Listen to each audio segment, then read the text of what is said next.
Hello, I'm going to be talking about how to read a prompt for academic ESL. Prompt is the assignment description, usually for a longer assignment like a research paper or an essay. Um, and I'm talking specifically for learners in ESL or an IEP, an English program at a university. Although if you're in high school, this could be useful for you. I'm going to talk about some very language specific issues, so might not be as useful for you if you're not in ESL. Okay, so I am an academic writing teacher in a university, so I do know something about what I'm talking about here. Okay, so first of all, imagine you're working for a pizza restaurant, and maybe you are, in fact, working for a pizza restaurant, right? Um, and you get a pizza order.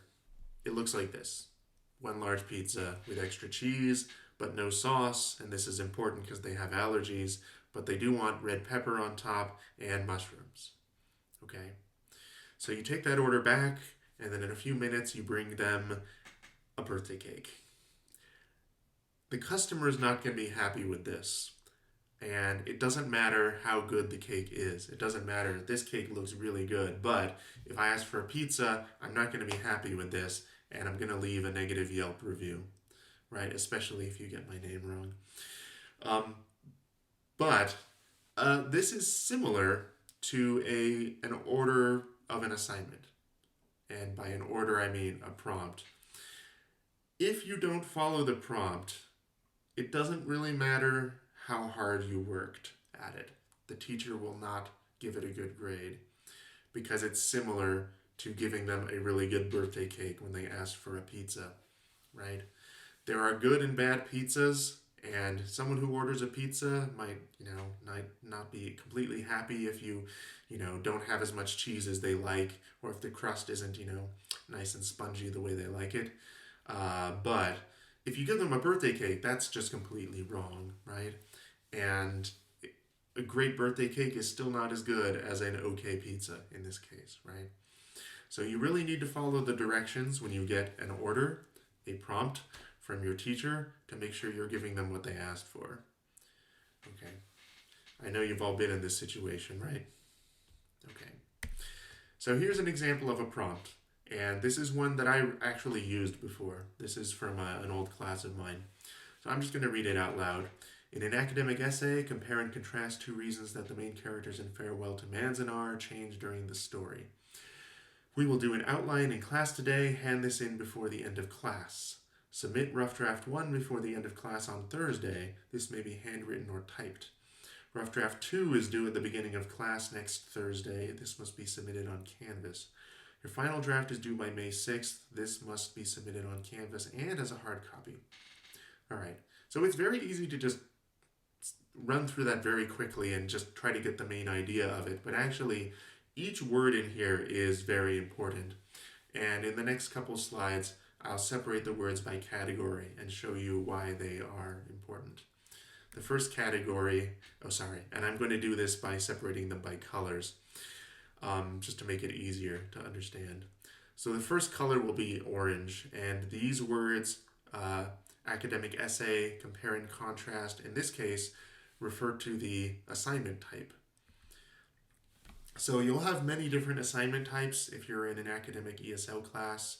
You will have blog posts, you might have video blog posts, right? You might have to keep a journal, you might have like a practice paragraph every week, and maybe that practice paragraph is just to show that you know what a topic sentence looks like. Maybe it's just a place for you to use new grammar.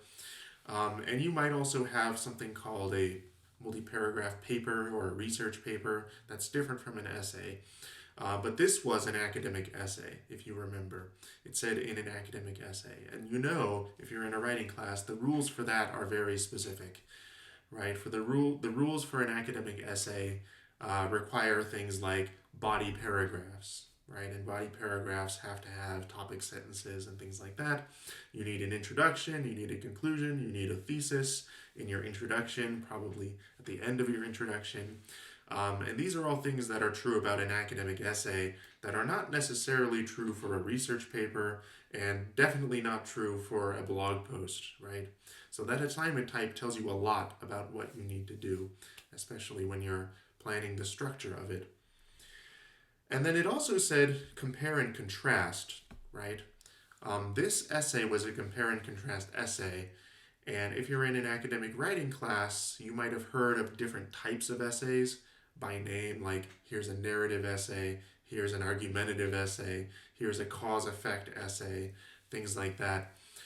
Some teachers care about the rules about writing these different kinds of essays a lot. Other teachers don't care that much. But if your teacher included this word in the prompt, you can be sure that they care about the rules of this kind of essay. And if you're not sure about the rules, ask your teacher, right? They're your teacher, they should be able to explain it to you, okay? So those are assignment types. Here are some more words from the prompt, and this is from just the very beginning. It says main characters, it says farewell to Manzanar, and it says change during the story. So these are words about the content of the essay that we're going to write, right? So the contents are very, very important. I feel like I'm going to say that a lot in this video. Very important because the structure is like, is it a pizza or is it not? The content is what's on the pizza, right? So if your teacher asks for cheese and you give them no cheese, they're not going to be happy with that. Just like this essay says, talk about two characters, but if you only talk about the big ideas in the paper and you don't talk about the characters at all, you won't get a good grade on your essay, right, on your assignment. So some words that might appear that you might just skip by but actually are very important. The word cause and the word effect are opposites of each other. This paper asked for two reasons, which is like asking about two causes. If you talk about two effects, you're getting off topic.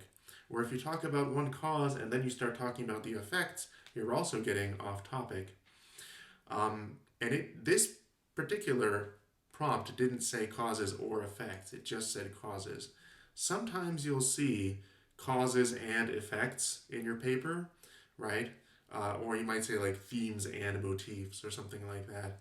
Here the word and is very important because if it says causes and effects, you have to talk about both. If it says causes or effects, usually you can choose one.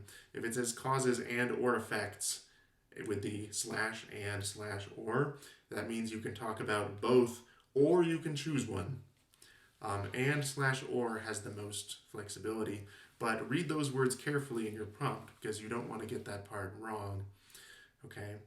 Other very specific words that your teacher might ask for, things like characters, themes, motifs, word choice, narrative arc, or things like that.